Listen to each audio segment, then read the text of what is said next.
आप गुलाम बाबा, पूजनीय आप रामनाथ जी बाबा, आप सती जगू माता, सर्वप्रथम त्यांना आप कीजिए। या ठिकाणी आलेल्या सर्व भाविकांना, बंधू भगिनी यांना सर्वांना आप कीजिए। आता काट्या साहेबांनी रावला पाणीच्या इतिहासाबद्दल आपल्याला खूप चांगलं मार्गदर्शन केलं आणि खरा आहे इतिहास हा कधी संपण्यासारखा नाही।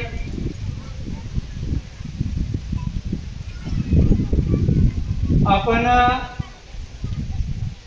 आपल्याला जे काही चांगले दिवस आज आहेत हे सर्व त्यांच्या कृपेमुळे आहे। कारण आपल्याला त्यांनी या परिस्थितीतून काढलं नसतं आणि चांगल्या मार्गाला लावलं नसतं तर आपण विचार बी करू शकलो नसतो। आणि खरं त्यांनीच आपल्याला या चांगल्या मार्गावर घेऊन आले। त्यांच्या कृपेमुळे आज आपल्याला कोण विचार बी करत नव्हते। 150 वर्ष ब्रिटिशांनी राज्य बी केलं तरी बी कोण विचार करत नव्हते। आणि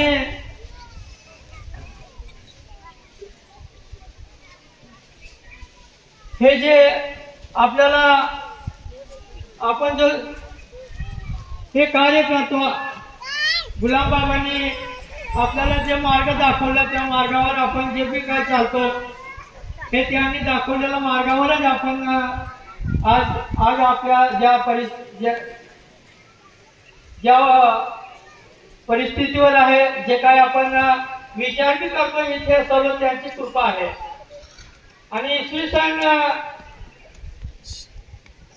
सन अक्षर 1937 आज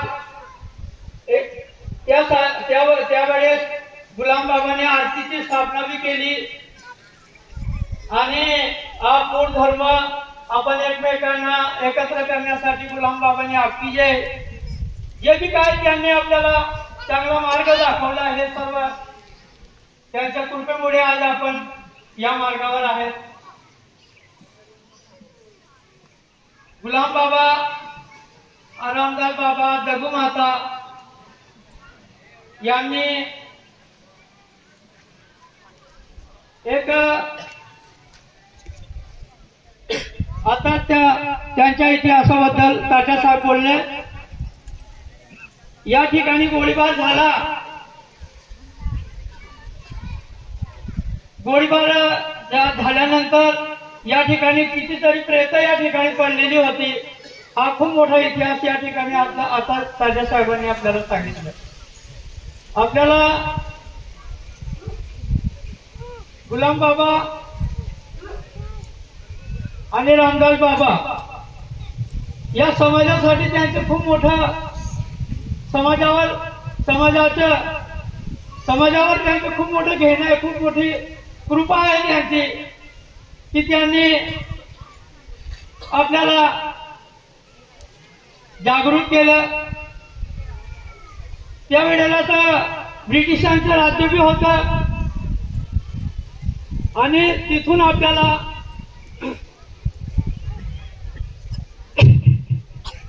या ठिकाणी ज्यावेळेस गोळीबार झाला त्यावेळेस आपणच फक्त आदिवासी समाज नव्हता तर शर्मा परिवार सुद्धा या ठिकाणी होता, नाहवी परिवार होता, अशा छावण्या होत्या या ठिकाणी। आणि ज्यावेळेस गोळीबार झाला इथून बाबांना धुळेच्या जेलमध्ये घेऊन गेले। धुळेच्या जेलमध्ये जात असताना त्या ठिकाणी बाबांवरती गुन्हा होता, धर्म प्रचारक म्हणून गुन्हा होता।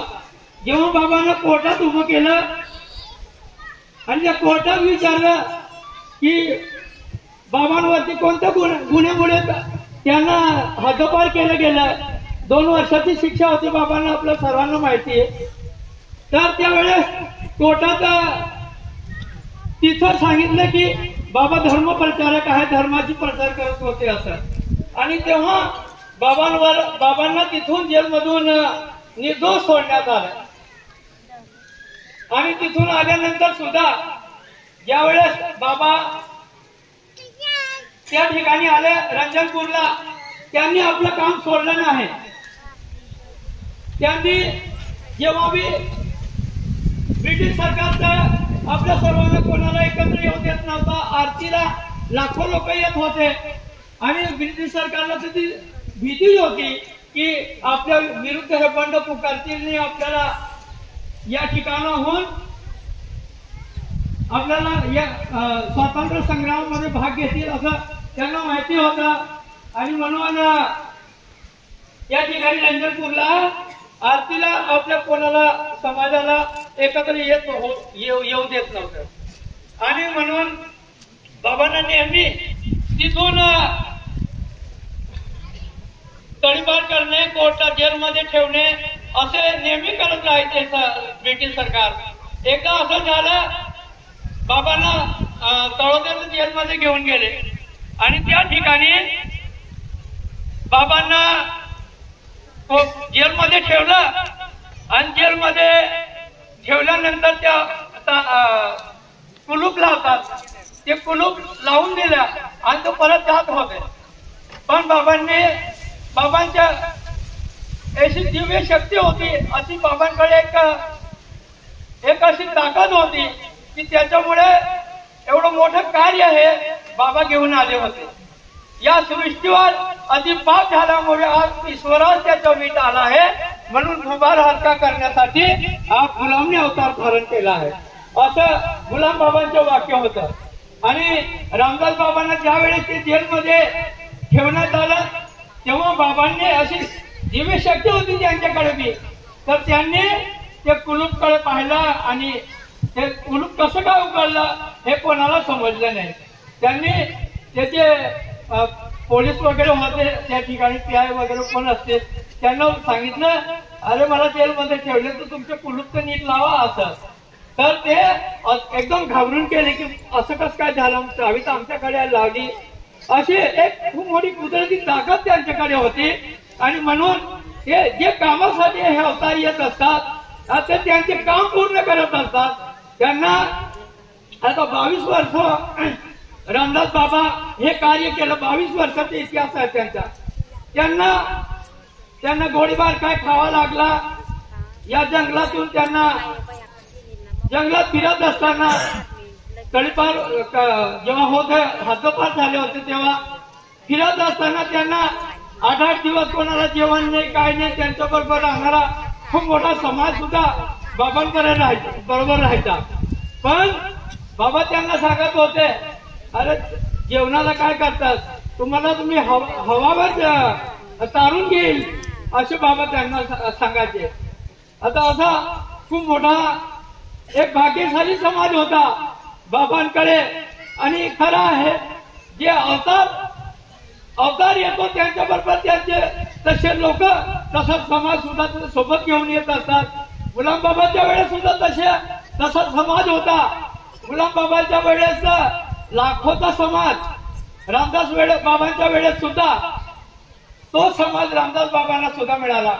आणि जेव्हा तो समाज रंजनपूरला येत होता तर ते असं ठिकठिकाणी असं अमराई होती, अशा गावांमध्ये तो समाज राहायचा।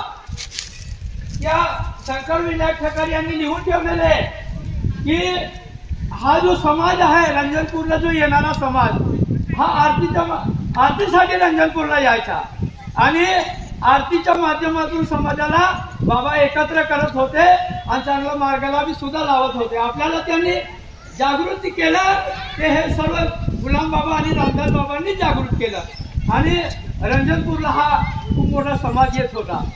ज्यावेळेस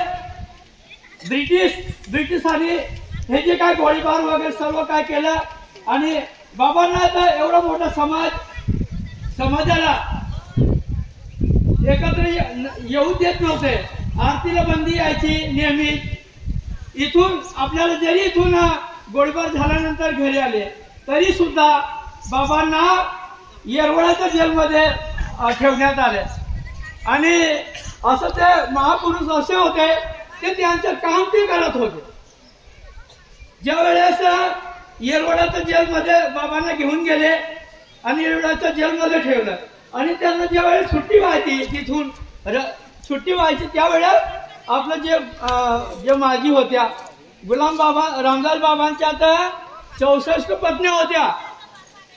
त्यांचे पोरं किती असतील हे आम्ही ज्या वेळेसला हिशोब केला तर खूप मोठा आकडा आम्हाला त्या ठिकाणी पाहायला मिळाला. 35 पत्न्यांच्या नावात आजही आमच्याकडे लिहून ठेवलेले आहेत आणि हे सर्व ज्या वेळेसला हे जेलमध्ये जात होते त्यावेळेला हा समाज त्या बाबांना सुट्टी जायची तेव्हा घ्यायला जायचा आणि घ्यायला जात असताना भजन कीर्तन करत असं बाबांना घ्यायला जात होता. असं या पद्धतीने बाबांचं हे कार्य राहायचं. आणि त्यावेळेला एकदा असं झालं येरवड्याच्या जेलमध्ये बाबांना सुट्टी मिळाली आणि त्यांना मग ते ब्रिटिश सरकार वगैरे त्यांचे सर्व कर्मचारी होते त्यांनी विचारलं काय बाबा अजून येणार का तुम्ही जेलमध्ये असं. तर तेव्हा बाबांनी त्यांना उत्तर दिलं मैं अगर शेर का बच्चा हूं तो दरवाजा खोल के रखना और शिकार करके वापस आऊंगा. असं बाबांनी त्यांना असं डायरेक्ट त्यांना सुनावलं आणि तिथून बाबा बाहेर पडाले. असं आपण कसं करतो एखादा पोलीसवाला बी आपल्या घरी आला तर आपल्याला विचार करावा लागतो का आला आणि एखाद्याला जेलमध्ये काय किरकोळ कारणास्तव ठेवून बी दिलं तरी आपण एवढं घाबरून जातो की जसं काय आपल्याला फाशी लावून देणार आहे. असं हे बाबांबरोबर राहणारा एवढा लाखोचा समाज गोळीबार काय खाल्ला त्यांनी खूप मेहनत घेतली. त्यांना कोणाला जेवण बी भेटत नव्हतं अशी बी परिस्थितीवर दिवस काढले. हे कोणासाठी आपले चांगले दिवस यावं यासाठी त्यांनी हे सर्व काय केलं आणि त्यांनी कधी सुख भोगलं नाही कधी सुख त्यांना मिळालं नाही. आपण त्यांना त्यांचे कार्य करायचं होतं त्यांना आपल्याला एक नवीन मार्ग एक चांगला मार्ग आपल्याला दाखवायचा होता आणि ते त्यांचं काम केलं.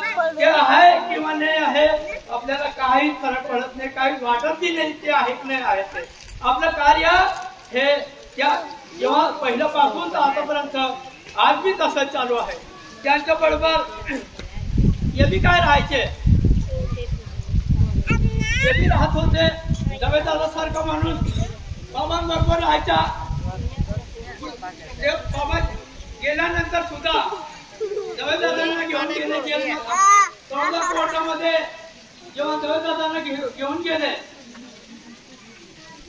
तेव्हा जवेदादांनी त्यांच्यावर सुद्धा पोलिसांवर कोर्टावरती चप्पल चोरली गेली होती. त्यांची कोर्टामध्ये घेऊन गेले बाहेर चप्पल काढायला लावली ती चोरली गेली.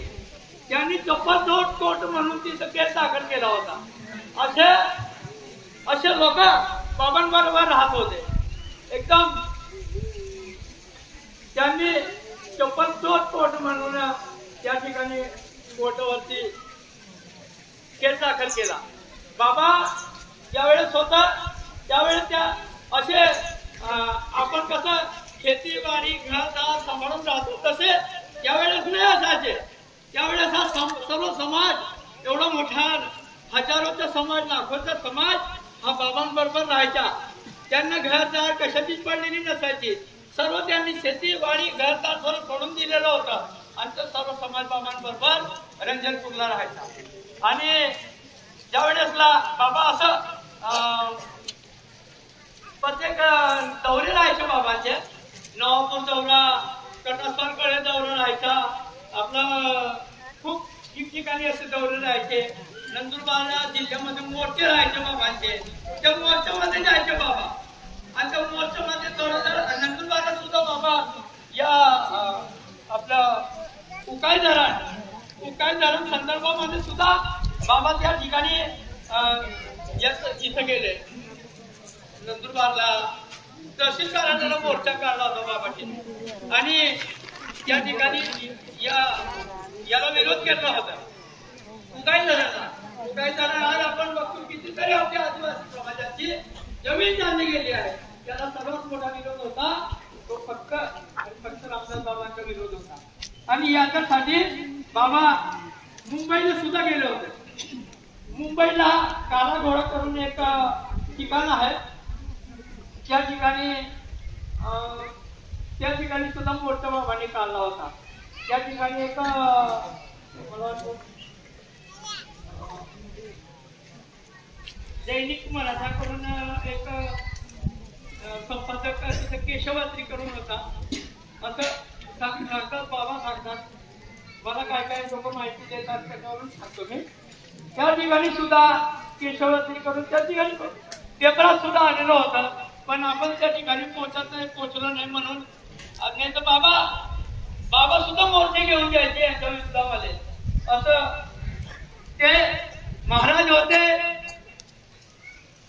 भगवान होते की क्रांतीवीर होते हे आपण त्यांना ओळखू शकलो नाही. अशी परिस्थिती त्यांनी आपल्यासाठी सर्व आपलं जीवन अर्पण केलं होतं. आताच आपल्याला त्या ठिकाणी रंजनपूरला जी समोर जी गल्ली दिसते आहे त्या गल्लीमध्ये हे सर्व समाज राहायचा. ते गल्ली नव्हती पहिले. जेवढे घरं दिसतात आपल्या बाबाच्या आपलं जो मोठा आपण हॉल बांधलो हे आपल्याला आपण तिथे हात बांधलो त्याच्या समोर सर्व समाज हा त्या ठिकाणी बसायचा. अशी परिस्थिती. आता आपण थोडस आपल्याला सुख मिळालं म्हणून आपण थोडं सुखी बी होऊन गेलो. त्यामुळे आपल्याला पाणी लागू नये, हवा लागू नये त्यासाठी हे सर्व बंगले बनवतात. तर कधी आपण आता एक मोठा हॉल आणला आमदार साहेबांनी. खूप चांगले काम केलं. आपल्या तळोद्याचे आमदार आहेत राजेश दादा यांनी 4 कोटीचा हॉल आणून दिला आणि आता आपण उद्घाटन बी केलं मकर संक्रांतीला. आज ते मुंबईला आहेत. त्या ठिकाणी अधिवेशन चालू आहे म्हणून ते बी येऊ शकले नाही. आणि गावित साहेब जे या ठिकाणी मंत्री आहेत ते बी आज या ठिकाणी येऊ शकले नाही कारण ते सर्व त्या ठिकाणी अधिवेशनात आहे. त्यांनी आता हे सर्व नेते मंडळी आता आपला चांगल्या त्या ठिकाणी सोयी करून देणार आहे. नाही तर गुडघ्या एवढा गाला राहायचा आणि त्याच्यामध्ये मिरवणुका निघायच्या. बाबांबरोबर निघायचे. बाबा सुद्धा अर्ध्या गुडघ्यापर्यंत पोहोचायचे. पाणी एवढं पाणी रंजनपूर्ण ठिकाण राहायचे आणि ते सर्व त्या ठिकाणी आरतीला उभं राहायचे. बैठकांजवळ आरती राहायची त्या ठिकाणी जायचे. आता तर काही नाही सर्व ज्याला बी दगड लागला की खाली बघावं लागतं. त्याला बी असं काही राहू दिले नाही म्हणून आता त्या ठिकाणी गावित साहेबांनी सुद्धा त्या आपल्या रंजनपूरमध्ये असा एकही रस्ता राहू देणार नाही असं निधी दिलेला आहे की त्या ठिकाणी फेवर ब्लॉक बाबांच्या घराजवळ त्यांनी फेवर ब्लॉक बसवलेले आहे. आणि गल्ल्यांमध्ये आपण बघत जातो हे सर्व रस्ते गावित साहेबांनी आता त्या रंजनपूरसाठी दिले. आणि आपल्या आमदार साहेबांनी 4.5 कोटी रंजनपूरला हॉल बनवण्यासाठी आपल्याला काही म्हणजे तकलीफ होऊ नये आणि म्हणून सर्वांच्या सोयीसाठी शौचालय सर्व काय बनवता आता रंजनपूरला सुद्धा चांगली सुविधा या ठिकाणी होत आहे. या ठिकाणी सुद्धा हिनाताईने केंद्राचा निधी 2.5 कोटी दिलेला आहे म्हणून तो हॉल सुद्धा आपण या ठिकाणी बनवतो आहे. असं खूप चांगलं काम या ठिकाणी होत आहे. दाटे साहेब या ठिकाणी आहेत. त्यांनी खूप चांगला इतिहास कुठून तरी कसा तरी शोधून काढला त्यांनी. आणि गुलाम बाबा आता जे बाबाजी आहे आपले ते बाबाजी आम्हाला असं नेहमी म्हणतात की हा इतिहास असा आहे गुलाम बाबा रामदास बाबांचा. एखादा उकडा असतो ना उकडा त्या उकडावरती ते कोंबड्या असतात त्या खूप विकतात त्याला आणि त्याला काय नाही काय मिळतच असतं. किती बी विकलं त्याला तरी ते म्हणजे निघत असं वर्षभर ते काढत असतात तरी त्याच्यातनं संपत नाही. असं हे कार्य आपटीके परिवारचं मूळ धर्मचं हे कार्य असं आहे आपलं. ज्यांना खोदायचे असेल ते किती बी खोदू शकतात. ती धुन निघेलच. आणि म्हणून दाटे साहेबांनी 2 पुस्तकं होऊन गेले तरी ते अपूर्णच आहे असं मला वाटतं. त्यांनी परत हे काम सोडू नये आणि ते काम करतच राहावं. ते भाग्यशाली त्यांना ते करायला मिळून राहिलं. आम्हीच विचार बी करू शकत नाही आम्ही कसं काय ते काम करायचं काय करायचं. आणि म्हणून ते बाबांनी त्यांनाच सोपलेलं असेल असं मला तरी वाटतं. एवढंच बोलतो आणि थांबतो. आपली घे.